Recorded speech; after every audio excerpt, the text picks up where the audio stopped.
অনুপাত সমানুপাত এর আগের লেকচারে আমরা অনুপাত ও সমানুপাত এই অধ্যায়ে প্রাথমিক ধারণা নিয়ে আলোচনা করেছি। আজকের লেকচারে আমরা অনুপাত সমানুপাতে যে বিভিন্ন আকার রয়েছে, বিভিন্ন প্রকারভেদ রয়েছে, সেই প্রকারভেদগুলি নিয়ে আলোচনা করব। সো দেখো, আগের লেকচারে আমরা কি দেখেছি? অনুপাত। অনুপাতকে আমাদের এই আকারে প্রকাশ করা হয়, এটা হচ্ছে আমাদের অনুপাতের চিহ্ন, যেখানে এ এবং বি হলো দুটি সমজাতীয় রাশি। আমরা জানি যে দুটি সমজাতীয় রাশি হলে তবে আমরা তাদের মধ্যে অনুপাত নির্ণয় করতে পারি। যদি এ এবং বি দুটি আমাদের সমজাতীয় রাশি হয়, তাহলে এ ও বি এই দুটি সমজাতীয় রাশির অনুপাতকে আমাদের এইভাবে প্রকাশ করা হয়, এ অনুপাত বি, যেখানে প্রথম যে পদটি আছে তাকে বলা হয় পূর্বপদ এবং দ্বিতীয় যে পদটি আছে তাকে বলা হয় উত্তরপদ। এই দুটো হলো আমাদের অনুপাতের পদ।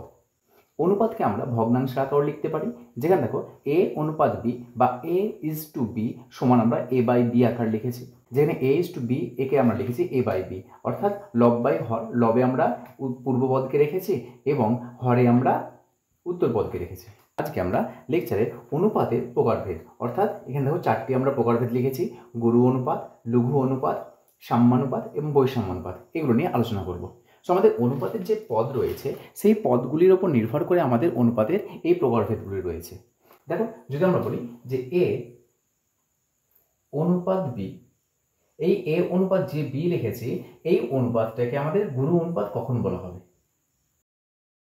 অনুপাত কখন বলা হবে?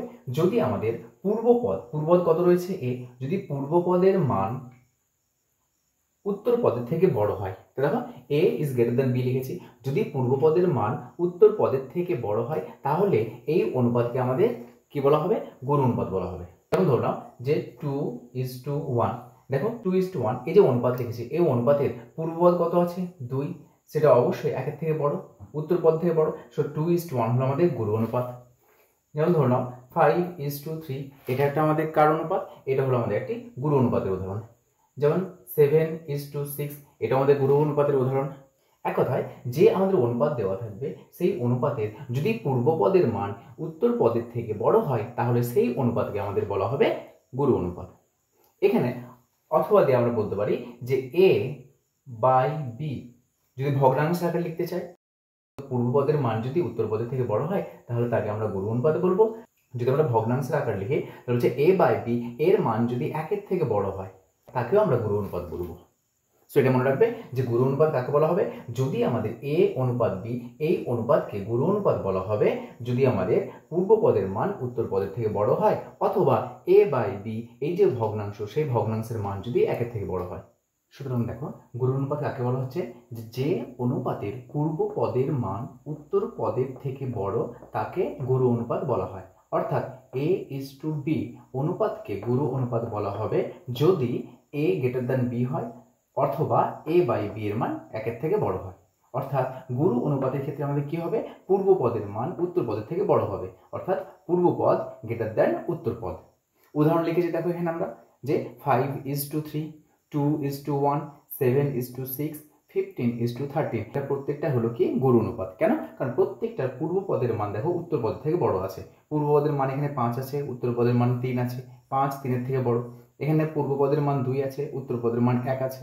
এখানে পূর্ব পদের মান 7 রয়েছে এবং উত্তর পদের মান 6 রয়েছে। এখানেও 15 রয়েছে, এখানে 13 রয়েছে। তো এই প্রতিটি হলো আমাদের কি? প্রত্যেকটা হলো আমাদের গুরু অনুপাত। এরপর আমরা লঘু অনুপাত দেখব। এবার আমরা লঘু অনুপাত নিয়ে আলোচনা করবো। সো দেখো, লঘু অনুপাত বলতে কি হচ্ছে? যদি আমাদের এ ইজ টু বি একটা অনুপাত হয়, তাহলে এই অনুপাতের আমরা দেখলাম কি যে এর মান যদি বি এর থেকে বড় হয়, মানে পূর্বপদের মান যদি উত্তর পদের থেকে বড় হয়, তাহলে একে বলা হচ্ছিল কি আমাদের গুরু অনুপাত। এবার যদি আমাদের এ ইজ টু বি, একে লঘু অনুপাত বলা হবে যদি এর মানটা বি এর থেকে ছোট হয়, অর্থাৎ পূর্ব পদের মান উত্তর পদের থেকে যদি ছোট হয় তাকে আমরা লঘু অনুপাত বলবো। অর্থাৎ এ বাই বি এর মান কত হবে? একের থেকে ছোট হবে। যেমন উদাহরণ লিখে নাও যে 2:3, 3:6, 4:9। দেখো, এই প্রত্যেকটা হচ্ছে আমাদের কি লঘু অনুপাত। কেন? কারণ এখানে প্রত্যেকটা যে অনুপাত লিখেছি, প্রত্যেকটা অনুপাতের যে পূর্বপদ রয়েছে উত্তর পদের থেকে ছোট। এখানে দেখো পূর্বপদ লিখেছি উত্তর পদের থেকে ছোট, এখানেও পূর্বপদ লিখেছি সেটা উত্তর পদের থেকে ছোট। সুতরাং আমরা লঘু অনুপাত বলতে কি বুঝি? লঘু অনুপাত হলো সেই অনুপাতকে লঘু অনুপাত বলা হবে যদি আমাদের পূর্বপদের মান উত্তর পদের থেকে ছোট হয়। ঠিক বিপরীত কার? গুরু অনুপাতের। চলো আমরা লঘু অনুপাতের সংজ্ঞাটা কি একটু দেখে নিই। দেখো আমরা লিখেছি লঘু অনুপাত কাকে বলছে, যে অনুপাতের পূর্ব পদের মান উত্তর পদের থেকে ছোট হয় তাকে লঘু অনুপাত বলা হয়। অর্থাৎ a:b এর যদি অনুপাত হয় তাহলে এই অনুপাতকে লঘু অনুপাত কখন বলা হবে? লঘু অনুপাত বলা হবে যদি a b হয় অথবা a/b <1 হয়। সুতরাং এখানে দেখতে পাচ্ছি আমরা যে লঘু অনুপাত হলো গুরু অনুপাতের ঠিক বিপরীত। গুরু অনুপাতে কি হয়েছিল? a b হয়েছিল, এখানে আমাদের কি হবে? a b হবে। অর্থাৎ এখানে পূর্বপদের মানটা উত্তর পদের থেকে ছোট হবে। দেখো এখানে লিখেছি যে পূর্বপদ ইজ লেস দ্যান উত্তরপদ। কতগুলো উদাহরণ লিখেছি এখানে। 2:3 এটা একটা আমাদের লঘু অনুপাত, যেখানে পূর্বপদের মান 2 রয়েছে, উত্তর পদের মান 3 রয়েছে। সুতরাং আমাদের 2:3 এটা একটা আমাদের লঘু অনুপাত। এখানে দেখো 5:7 লিখেছি, এটা হচ্ছে আমাদের পূর্বপদ কত রয়েছে? 5, উত্তরপদ রয়েছে 7। সো পূর্বপদের মান ছোট রয়েছে উত্তরপদ থেকে। প্রত্যেকটা অনুপাতে আমাদের পূর্বপদের মান উত্তরপদ থেকে ছোট রয়েছে। সো এগুলোকে বলা হয় আমাদের লঘু অনুপাত। এরপর আমরা সাম্যানুপাত নিয়ে আলোচনা করি। দেখো সাম্যানুপাত, সাম্যানুপাত এখানে বুঝতে পারছো এই সাম্যানু যে শব্দটা লেখা হচ্ছে, এই সাম্যানু শব্দের অর্থ হচ্ছে সমান। সমান মনে রাখবে। অর্থাৎ a:b এই যে অনুপাত লিখেছি, এই অনুপাতটিকে সাম্যানুপাত বলা হবে যদি আমাদের a আর b এই দুটো পরস্পর কি হয়? সমান হয়ে যায়। অর্থাৎ a এর মান সমান হচ্ছে b, পূর্ব পদের মান যদি উত্তর পদের মানের সঙ্গে সমান হয়ে যায় তাকে সাম্যানুপাত বলা হয়। সুতরাং সাম্যানুপাত মানে সমান। সো এখানে মনে রাখবো যে পূর্ব পদের মান এবং উত্তর পদের মান কি হবে? পরস্পর সমান হবে। অথবা আমরা বলতে পারি যে a/b এর মান কত হবে? 1 হবে। ভগ্নাংশের আকারে দেখি তাহলে a/b এর মান 1 হবে অথবা a সমান b হবে। উদাহরণ কিরকম? ধরো 1:1, 3:3, 9:9। দেখো প্রত্যেকটা এখানে যতগুলো অনুপাত লিখেছি প্রত্যেকটা অনুপাতই হচ্ছে আমাদের সাম্যানুপাত।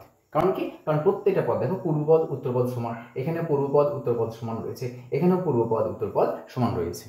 সো আমাদের যে সকল অনুপাতে পূর্বপদ এবং উত্তরপদের মান পরস্পর সমান হয় তাকে আমাদের সাম্যানুপাত বলা হয়। সুতরাং দেখো সাম্যানুপাত, সাম্যানুপাত কাকে বলা হলো? যে অনুপাতে পূর্বপদ এবং উত্তরপদের মান সমান হচ্ছে। সেখানে লিখেছি দেখো আমরা ডেফিনেশন, যে অনুপাতের পূর্ব পদের মান উত্তর পদের মানের সমান হয় তাকে সাম্যানুপাত বলা হয়। অর্থাৎ a:b যদি আমাদের অনুপাত হয় তাহলে a:b অনুপাতকে সাম্যানুপাত বলা হবে যদি a সমান b হয়, অর্থাৎ পূর্ব পদের মান উত্তর পদের মানের সঙ্গে সমান হয়। অথবা a/b যদি ভগ্নাংশের আকারে লিখি তাহলে a/b এর মান কত হবে? 1 হবে।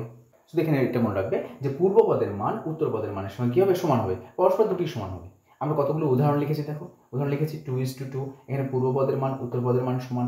3:3, পূর্বপদের মান উত্তর পদের মান সমান। 4:4, একইভাবে 16:16। সুতরাং এখানে প্রত্যেকটাই হলো আমাদের সাম্যানুপাতের উদাহরণ।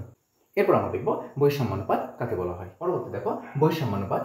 আমরা একটু আগে দেখলাম সাম্যানুপাত, সেখানে দেখবো বৈষম্যানুপাত। সাম্যানুপাত আমরা একটু আগে দেখলাম, এর বৈষম্যানুপাত দেখো। বৈষম্য, এই বৈষম্য শব্দের অর্থ হচ্ছে আমাদের অসমান।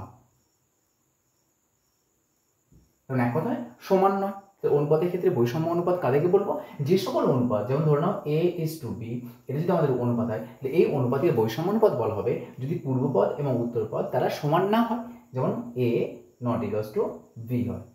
অথবা যদি আমরা ভগ্নাংশ আকারে লিখতে চাই তাহলে a/b এর মান কখনোই 1 হবে না।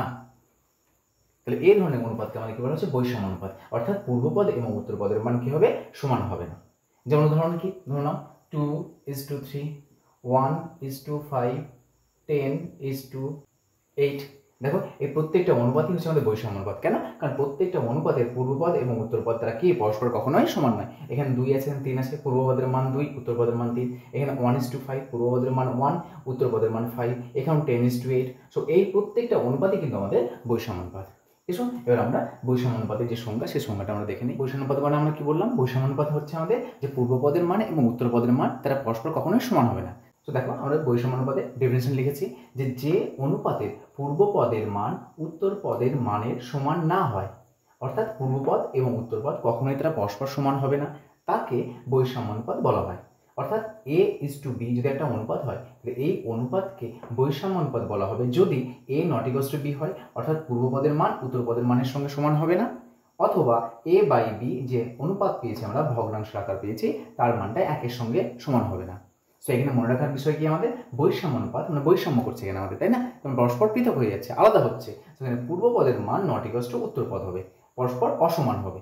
দেখো প্রত্যেকটা উদাহরণ এখানে লিখেছি, প্রত্যেকটা উদাহরণই হচ্ছে আমাদের বৈষম্য অনুপাতের উদাহরণ। যেখানে 2:3, যেখানে পূর্বপদের মান 2, উত্তরপদের মান 3, তারা পরস্পর অসমান। তারপর 3:1 এরাও পরস্পর অসমান, 13:14 এরাও পরস্পর অসমান, 16:10 এরাও পরস্পর অসমান। সুতরাং আমরা যদি বৈষম্যানুপাত বলতে চাই তাহলে বৈষম্যানুপাতের মধ্যে দেখো গুরু অনুপাতেও ঢুকে যাবে, আবার তোমার লঘু অনুপাতেও ঢুকে যাবে। এই গুরু অনুপাত আর লঘু অনুপাত এই দুটোকে একসঙ্গে আমাদের কি বলা হচ্ছে?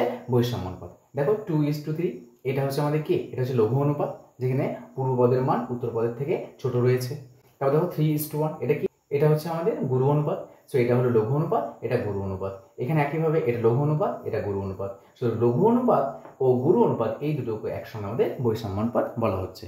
অনুপাত ও সমানুপাতের এই যে পদ রয়েছে পূর্বপদ এবং উত্তরপদ, এই পূর্বপদ ও উত্তরপদের উপর নির্ভর করে আমরা অনুপাতকে 4 ভাগে ভাগ করলাম এবং প্রত্যেকটা ভাগকে আমরা আলোচনা করলাম, যেখানে গুরু অনুপাত, সমানুপাত, লঘু অনুপাত এবং বৈষম্যানুপাত নিয়ে আমরা আলোচনা করলাম। এর পরবর্তী লেকচারে আমরা এই অনুপাতের আরও কয়েকটা বিশেষ প্রকার রয়েছে, সেই প্রকারগুলোকে নিয়ে আলোচনা করব।